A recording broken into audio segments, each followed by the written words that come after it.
انسان فطرتاً حسن پسند ہے، یہ انسان کی طبع ہے، اس کا انکار نہیں کیا جا سکتا۔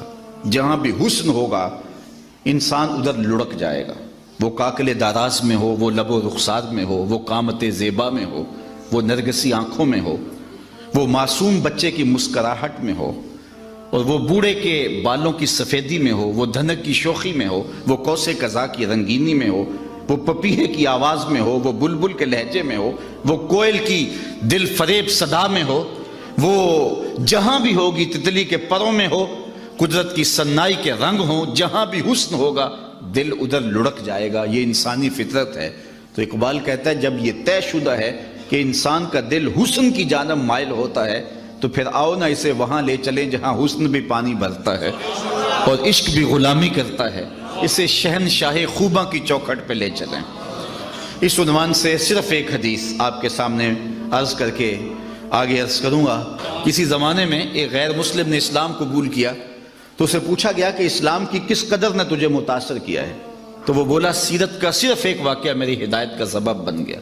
کیا واقعہ؟ کہا مجلس حضور کی لگی تھی، ہجوم عاشقاں تھا، تو ایک شخص نے عرض کی حضور میرا بیٹا کئی دنوں سے گم ہے، مل نہیں رہا، آپ دعا کیجئے میرا بیٹا مل جائے۔ قبل اس سے کہ حضور کے ہاتھ اٹھتے مجلس میں موجود ایک شخص کھڑا ہو گیا، حضور میں اس کے بیٹے کو جانتا ہوں اور ابھی فلاں باغ کے قریب سے گزر کے آیا ہوں، وہاں بچوں کے ساتھ میں نے اس کے بیٹے کو کھیلتے ہوئے دیکھا ہے۔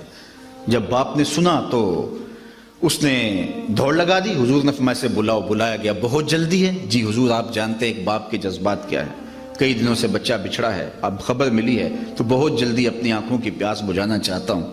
ماں الگ تڑپ رہی ہے، کئی دنوں سے اس نے کچھ کھایا نہیں، کچھ پیا نہیں، میں چاہتا ہوں کہ بہت جلد اسے ملوں اور سینے کو قرار ملے۔ فرمایا ضرور جاؤ، میں تجھے روکتا نہیں، روکنے کے لیے بلایا بھی نہیں، لیکن میری ایک بات سنتے جانا کہ جب تم باغ کے کنارے جاؤ اور بچوں کے ساتھ اپنے بچے کو کھیلتا ہوا دیکھ لو تو اسے بیٹا بیٹا کہہ کے آوازیں نہ دینے لگ جانا، اس کا جو نام رکھا ہے اس نام سے پکارنا۔